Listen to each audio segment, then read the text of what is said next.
Welcome back to day 28 of the 100 Horror Films in 31 Days. I got in three films today. One of them is from 1993, and that was Body Bags. This was a subset pick in the competition, or challenge, if you want to call it, whatever you want to call it, the DVD Talk October Challenge. Been a while since I've seen this one. It's an anthology, and of course, it's got an all-star cast and directed by Toby Hooper and John Carpenter. John Carpenter is interesting. He's in the wraparound story as a cemetery or morgue attendant. He's a morgue attendant. Tries to sing and dance and do some stuff. He looks like he's having fun, but thank God he didn't really try to get into acting. He's a little flat. It's fun seeing him, but man, I can see why he didn't really want to be in front of the camera. um, three interesting stories. I would have to say the Stacy Keach one is funny because he he's obsessed about his hair, and he goes for a hair transplant that turns bad. That's a good one. David Warner plays the doctor in that one, and I like the last one, the last story, which was a has Mark Hamill in it, and about the evil eye, and basically he ends up getting an eye transplant, and that kind of takes over his life. Good. I mean, it's a decent anthology. I enjoyed it for what it was. Yeah, nothing earth shattering. I think they were talking about making, kind of kickstarting an anthology series or a TV show series, Showtime or something. What precipitated them making this, but it just never went anywhere. But it's a good film. I like it. 7 out of 10. All right, next up.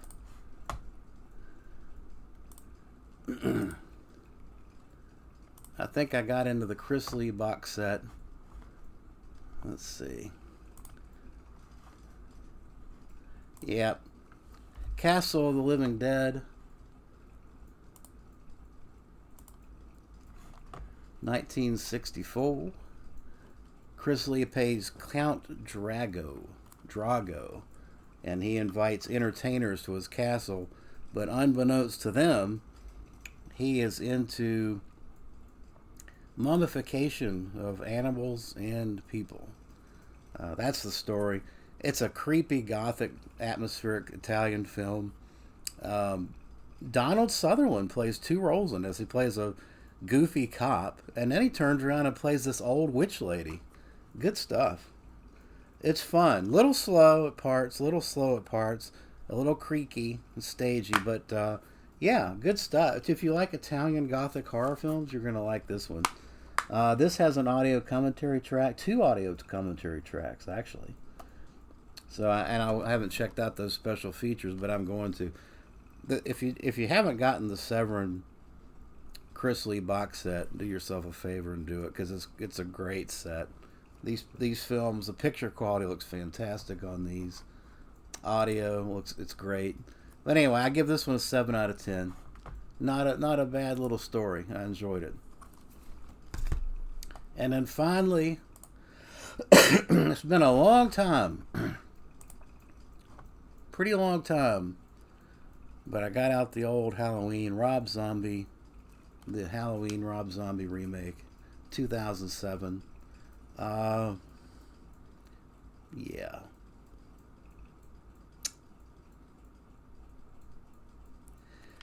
I mean, what can I say? That this is a love hate thing, and I really don't like to be kind of a lemming that follows the crowd, mindlessly follows the crowd, and but unfortunately, I guess I'm in that camp.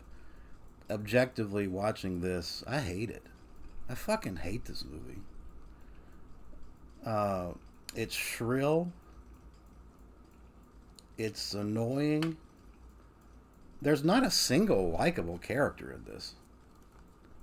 I mean, he achieves his aim as far as if you hating everyone. Uh, I hate everyone. I hate Loomis. I mean, really hating Loomis in the second film. I mean, what happened to? That's one of the big problems with in general. I'm just making general statements now. From the 30s on, horror to 60s and 70s, 80s. After you saw character driven, good character. I'm taking a general statement. Good character driven horror stories. Somebody that you cared about in each of the film. The good ones have someone you care about, and you care about what happens to them, and that drives the horror to some extent. I don't give two fucks about these people. I mean, and so start to me, it's like having grown up with horror. I can see a downward progression starting with the '90s, and then just it gets worse. Kind of over half or more than half of what you watch are going to be character hate. I hate the characterizations of some of these people. So you end up not caring what happens to them. Um, and then you throw in now they've gotten into we're getting so far away from writing good scripts that have great characters and great casting. That's thrown out the window. Now what you get is um, you get bitchy people, annoying people. You get gory kills, I will give you that, but you got a lot of annoying, bitchy people that you and now we're throwing politics into it and social justice stuff, which makes it even more fucking annoying. A la Halloween Kills, but and others. Black Christmas is a great example of another shit storm, but this film pissed me off. I mean, as you can tell, I got mad watching it. It's like, why am I watching this? I'll tell you why I'm watching it. I'll tell you why I watched it. In the DVD talk, there's a you're supposed to watch 100 films, right? That's one of the challenges. But then they make it a little bit harder and say, well, each day we're going to pick a subset film that you got to watch, and then there's a checklist. So like for example, watch uh, at least 10 films from this list of actors, right? And that's what happened was I couldn't fill out the checklist. I needed to fill out the checklist with something, and it just the luck of the odds came up, and this one came up. So that's why I watched it. But man, actually, I can remember when I got my Scream Factory box set. I didn't really, I wasn't really mad. I mean, I don't. I'm not one of those that tends to hate movies. I mean, it's entertainment. If you don't like it, just shut it off. So I'm not one of those. Even like with Halloween Kills or even Black Christmas. I mean, yes, I didn't like it. I actually hated it. But very few get into where I hate it. It's a movie. It's entertainment. If I don't like it, I don't have to watch it. That's kind of my general premise. But I've just found myself hating this. The first hour of this got me in such a bad mood. And it goes way beyond what I used to say. If you asked me about this film, my general statement was I really don't like the demystification of Michael Myers. I don't like the backstory. I don't need to be. I don't need to find out that he was beaten as a kid. I mean, that's why he's a maniac killer. Doing all that and demystification of Michael Myers ruins it for me. So I didn't need all that, and I hate. And then you throw kind of the redneck concept into it with people that you absolutely hate. That's driving his backstory, and it just makes it 100 times worse. So by the end of the first hour of this, I was pissed off to no end. I will say this: after the second hour, I like. So my rating is a 5 out of 10 because the second hour is pretty good. I like it. I like the look of Michael Myers. I like the kills, and yeah, I think the second hour was a salvation to some extent.